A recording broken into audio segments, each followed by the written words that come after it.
Hi there, everybody. Welcome to Community Conversations with Louisville Pride. Louisville Pride brings communities together through collaboration, empowerment, and celebration. This series is part of our Digital Pride initiative in response to COVID-19. You can find out more about our work by going to our website, louisvillepride.com.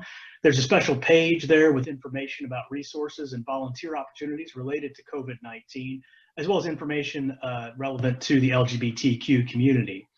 We're also working with the Fairness Campaign to coordinate an LGBTQ response to COVID-19 locally. And if you're interested in getting involved in that, please contact us.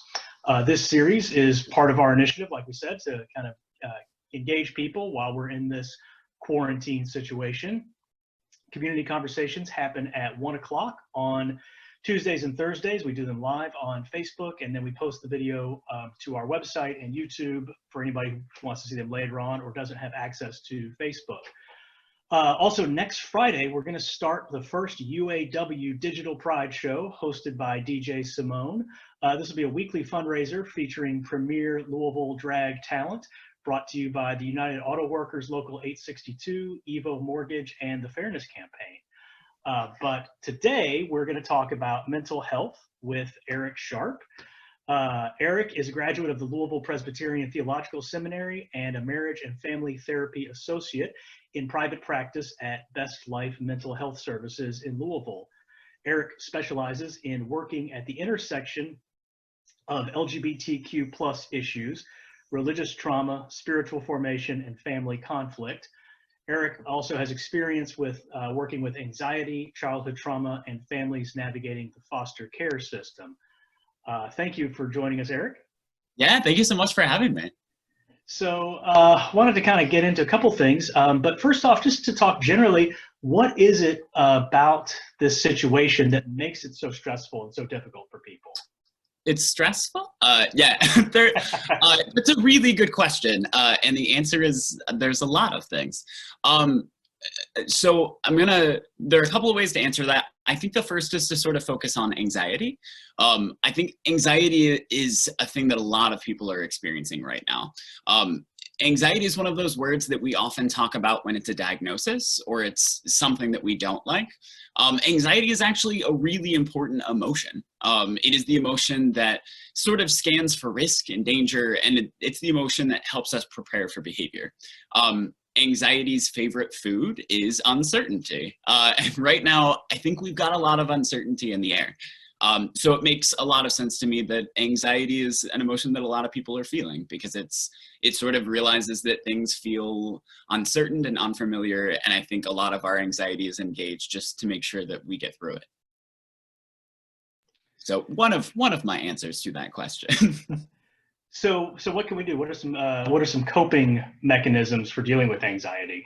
Yeah, so I think the first one would be to listen. A lot of folks think of anxiety as this burden, or it almost feels like a sort of a virus of mental health. And I think just having the understanding that anxiety isn't always there to ruin our day, but sometimes it's actually there to help. I've been advising a lot of clients to sort of think of anxiety as like a partner or a friend. Or a child or a spouse, anyone that we have a relationship with. If anxiety tries to get our attention and we ignore it, like any spouse or child, it's probably going to talk louder. If we still ignore it, it'll start throwing things off the table. It wants to get our attention. And so I think actually finding ways to engage with our anxiety, to listen to it, like any good conversation with a partner, set good boundaries. So having a conversation, but then saying, like, if it's 3 a.m. and your anxiety is worried that you're not going to have enough energy for the next day, reminding anxiety that it might be helpful if you sleep. Like having that sort of interactive dialogue with anxiety, I think is one of the ways that people can sort of help manage their anxiety and actually utilize their anxiety to help them through.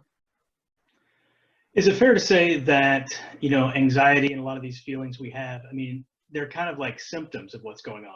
If you get sick, you get a fever, and that's because your body is fighting what's sick.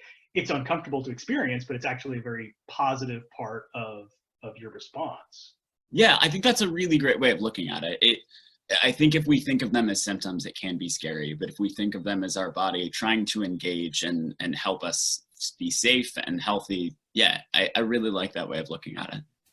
one thing that's kind of weird about this situation is we're in this kind of competing needs where, normally we think, okay, I need to go to work to, pay for food and housing for myself and my family and everything. But now we're in this situation where going out and taking, being financially secure is actually kind of at odds with being healthy.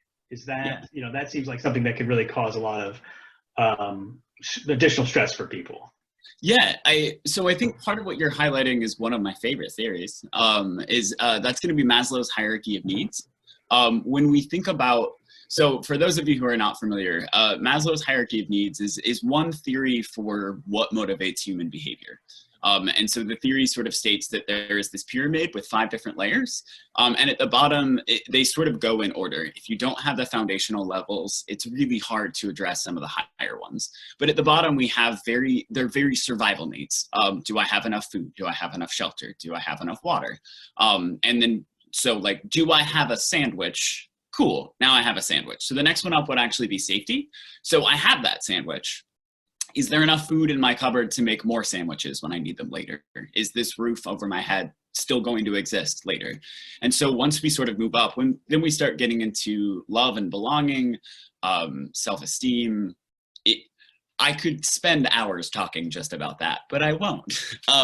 But the reason I bring up Maslow is when you highlighted that, sort of that conflict that people are having, I think we can look at it there as well. When we think about going out to work or trying to make as much money as we can, that is going to give us money that helps us provide food and shelter and all of that, which we do to stay safe and healthy. When we know that there's a pandemic and there's a risk of socializing, that is then at odds with, like, if I go out, I make money, but I put my health at risk. If I don't go out, I might put my money at risk. And that, I don't know there's a perfect answer for it. I think sometimes just naming it is helpful, but like, yeah, that's probably where your anxiety is keying in, that it sort of feels like an impossible riddle. And sometimes I think just naming something can make it a little less scary. And there's one other emotion I want to talk about a little bit before we kind of move on to some of the other topics. We were talking about this earlier, grief. There's a lot of grief at a whole lot of things got taken away from us immediately. For a lot of people, very special events and things like that. Can you talk a little bit about grief in that context? Yeah, I think grief is one of those things that we often only think about in a funeral home. But yeah, when we lose something that means a lot to us, grief is there. I think grief is one of those emotions that show us the things that matter. There are a lot of things that people are grieving right now. How to handle grief is a riddle that people have been trying to solve for ages. Some folks, I think the temptation is to just purchase a workbook. And I'm like, oh, there are these stages. I'm going to get through them. We're good. Grief doesn't always work like that. I think in the same way, one of the best things that we can do is honor it and sit with it. Still we can grieve and still take care of ourselves at the same time.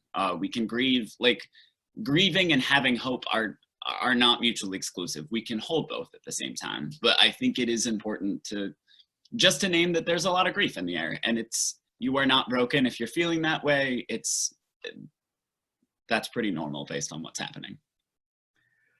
Another thing that's challenging about this situation is that a lot of the stuff that we would normally turn to when we're having trouble is cut off from us. And a big one, of course, for a lot of people is their faith community, their place of worship and things like that. And we're right in the middle of Passover and Easter season, 2 of the holiest times of the year for Jewish and Christian people.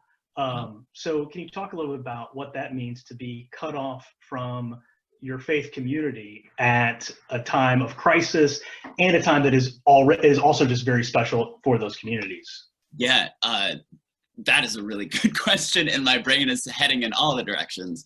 I think I'll take my thoughts in order, I suppose. Thinking about the role of religion. A lot of times, religion is a place that we think about things that are greater than ourselves. It's when and a lot of times those are really hard questions. What does it mean to be oppressed? What what does it mean to need to be liberated? What do we do when we are desperate for hope and we're not sure it's going to arrive? Faith communities do a lot of that work. As a therapist, I probably see religion most present when things are at their worst.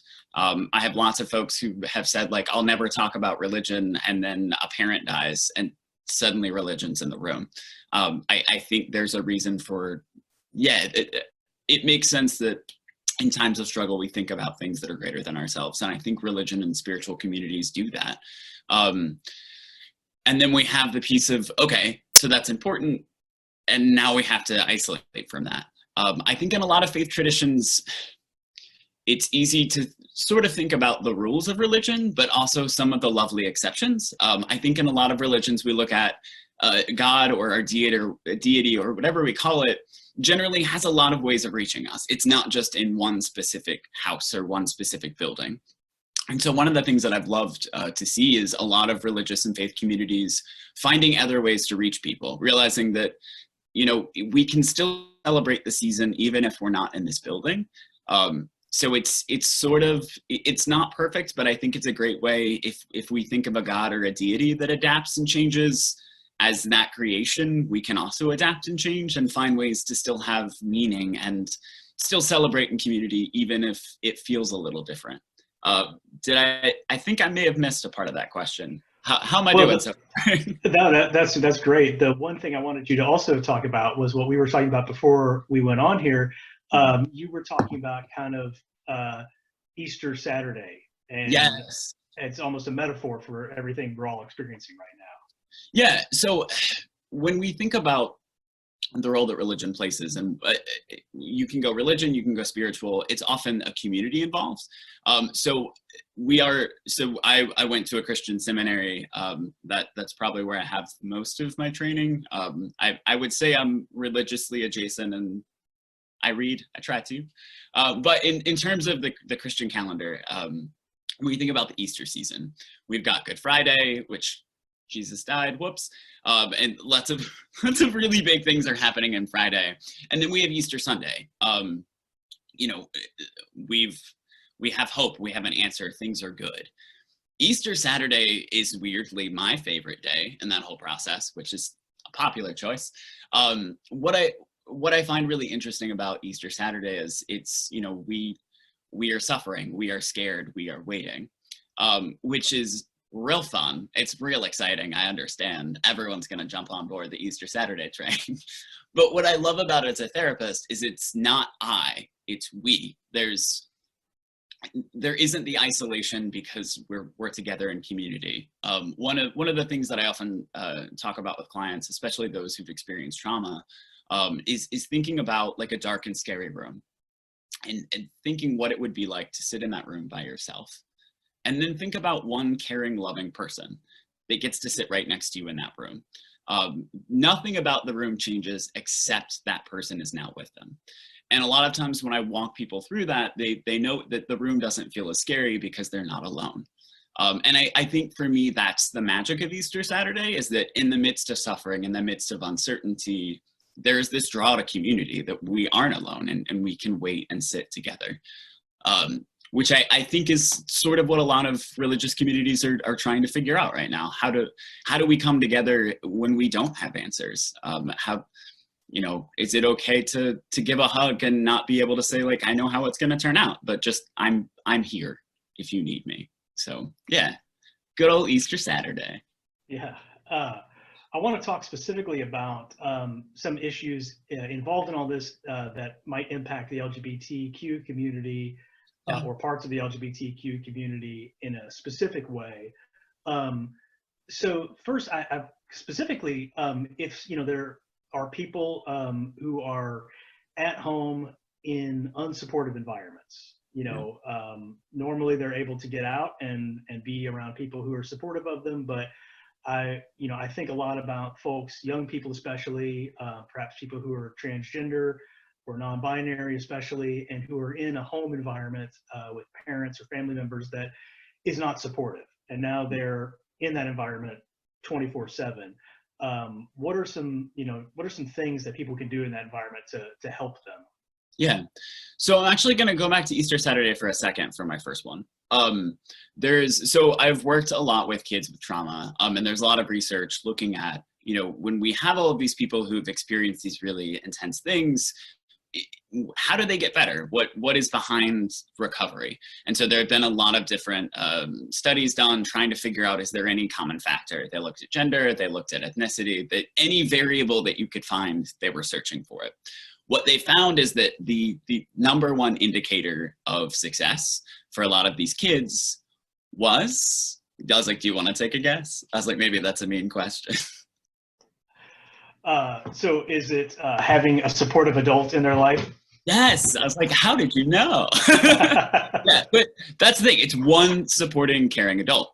And so when we're sort of taking this back to LGBT folk who are maybe in a not safe place right now, my first answer would be find your adult, find your person. And I know they may not be able to be there physically, but if there's a way to somehow connect with them, that would be sort of where I would lean first. The other thing would be, be aware of your surroundings. Unfortunately, I know there are a lot of folks who are very afraid of what they're allowed to say, and those decisions often have really big stakes. I know for some folks, it's if this is shared about me, will that impact where I get to stay? Will that impact my finances? Will I be homeless tonight? And so I would say just, keep in mind some of those things and sort of create a safety plan for yourself. But then as you start engaging with other people, letting them know, like, hey, I would love to talk to you. We might create a code word. If someone walks through and I can't be, I need to code switch and use my dead name, this is how you can know that's what we need to do.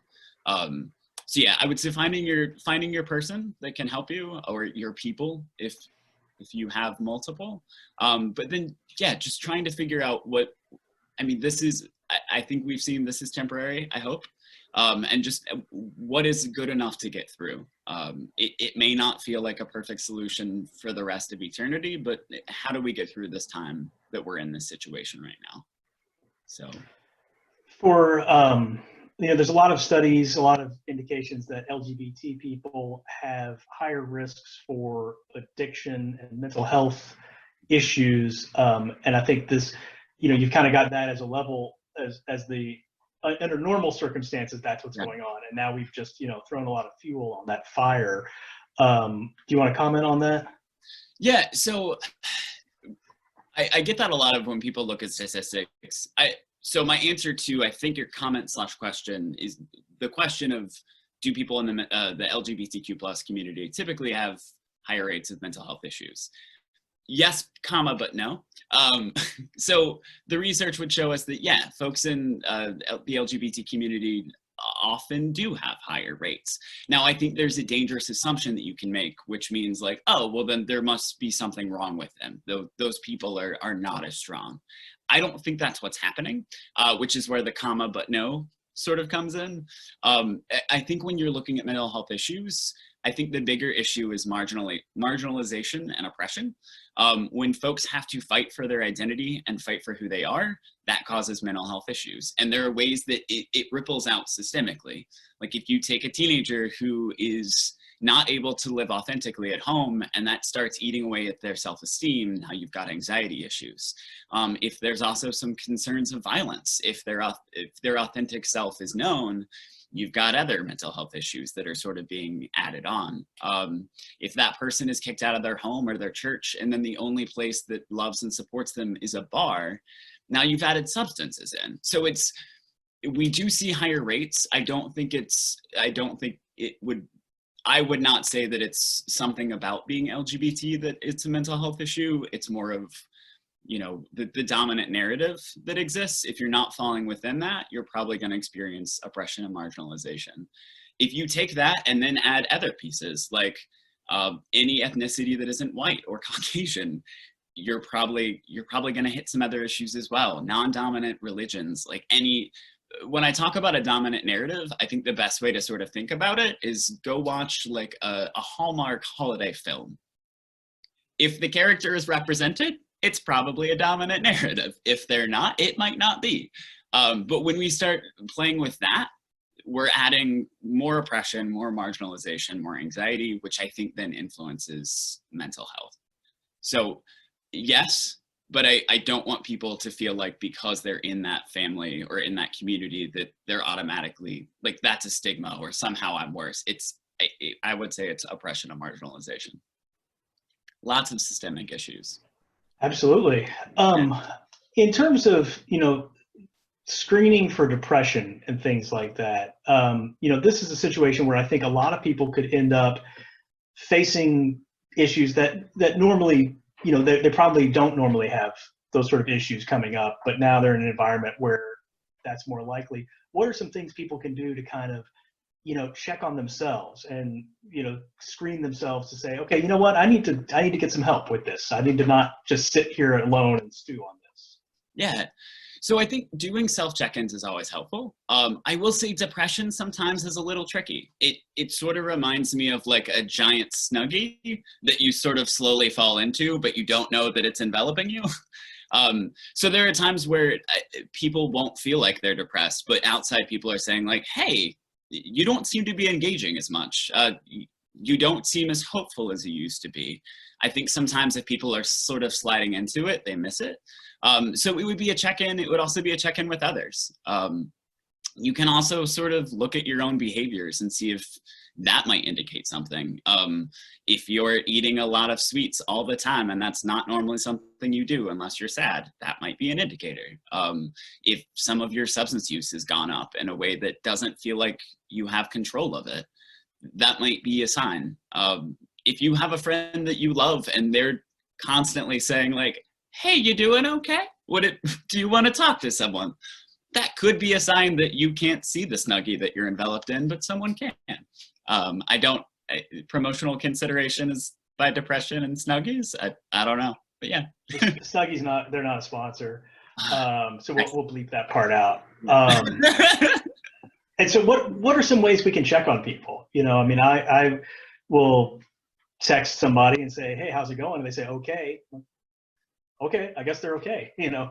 How do we do that? How do we kind of keep an eye out for people so that we don't, because we're not seeing each other. And that's the thing, if I see you every day, I might notice that change more than if I don't see you for 3 months. Yeah. So I would say boundaries, consent, and trying are sort of a nice little checklist that you can go through. Boundaries would be sort of checking on yourself as well. Knowing what you need in that moment. There's a popular phrase, if you can't pour from an empty cup. So sort of making sure you're in a good place to help people. If you're not, you can ask others to do it. It's okay to reach out to someone and say, hey, I'm really worried about this person. I'm not in a great place myself, or I might not be the best person to check in on them. Would you mind checking in? So sort of doing some of that boundary setting is helpful. I think at this time, having a lot of consent language is really good. Reaching out to someone and say like, hey, I would love to talk if you want to, but letting them know that no is an option as well. A lot of times when we think of consent, it's just assessing for a yes.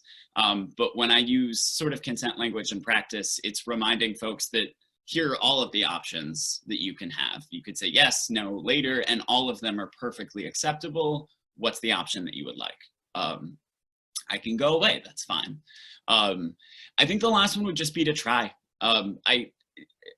It's easy to sort of be on this side and give advice. I'm probably going to mess up at it. I think all of us are. And so giving ourselves a little bit of grace that we can do all this and we still might accidentally hurt someone's feelings or feel like a burden. Just keep trying. Think about it, think how things are going, try new things, be adapting, but just keep trying.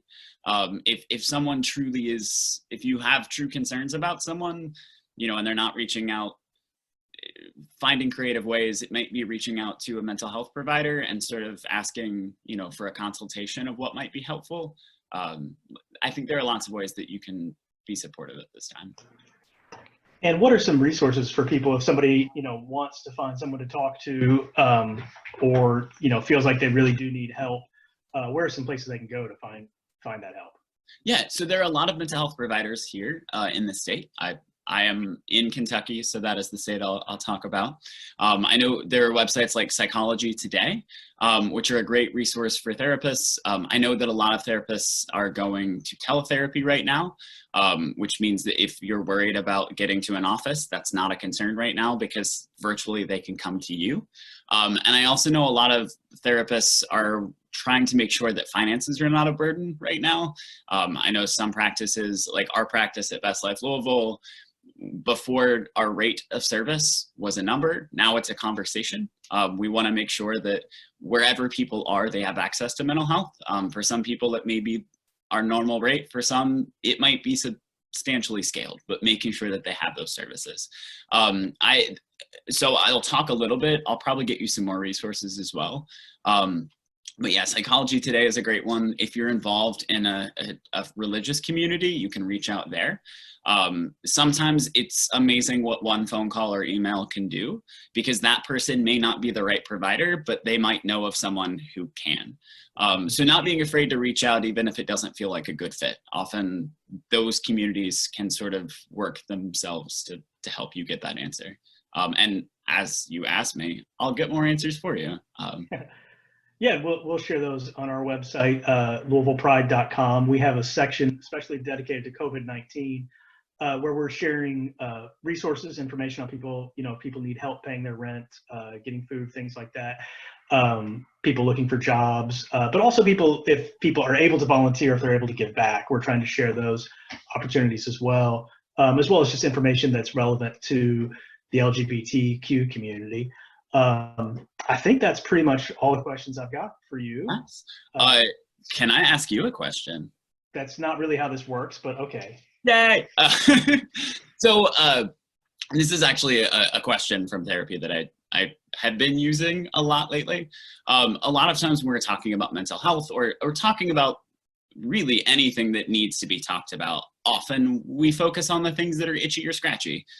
They're the things that we need to resolve, and those are the ones that we talk about. I don't think that's the whole picture. I think there are lots of things that go well and that we get excited about, but a conversation about mental health doesn't always feel like it fits in. So I sort of like inviting the positive in on that narrative as well. So the question that I ask is, what's good? We can be present of all the things that are scary, but it's also important to just think about like, what is something that brings me joy? It can be really big. Maybe it's a news article or a big thing that's happening. It could be really small, a conversation with an aunt or a moment with your dog, whatever it means to you, but taking that conscious moment to also remind yourself of something that's positive, something that's good. So Mike, what's good? Well, I was saying the other day, if you remember the movie Airplane, there's the scene where the one stewardess is really upset and she said, and I'm 25 and I'm not married. And then the other lady comes on, she says, I've never been so scared, but at least I have a husband. And I feel like that a little bit, that like, I'm so glad that like, I have a husband here, like, it's just the two of us. It's not a full, we don't have 20 people in the house. We got the 2 dogs. So we're healthy at home. We're able to keep each other company. That's good. I've been impressed by our community and just kind of being able to come together and do things like this.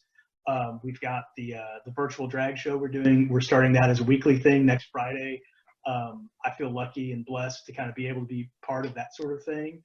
And I think, like you said, we focus on the bad part about this, but we have all this modern medicine. We have all this modern communication that this is a really big deal, but we're able to deal with it in a way that no one previously in history has been as equipped as we are now. Yeah. And something that's also very, very good is we have a great governor talking to us every day at 5 and taking care of the situation as best possible, I think. So I think there's a lot of good parts about this to be grateful for. Yeah. What's good for you? Ooh. I think people are good. I love looking at mental health. I love Maslow. If you were to ask me hypothetically what would happen if everyone's needs were way down, I would probably assume that everyone would be selfish. And I've not seen that. There is so much kindness and love, and it's I love working in mental health because there's often a mystery to it. Humans are very interesting creatures, and we do things for a variety of reasons. The fact that so many people are choosing love and kindness is really inspiring and wonderful. So, yeah, people are good. Yeah, awesome. Well, thank you very much, Eric, for joining us. I guess your website is, what is it? How do people find you if they're looking? So they can go to www.bestlifelouisville.com, and all of our information is there. We've got an intake coordinator who is awesome and helps out.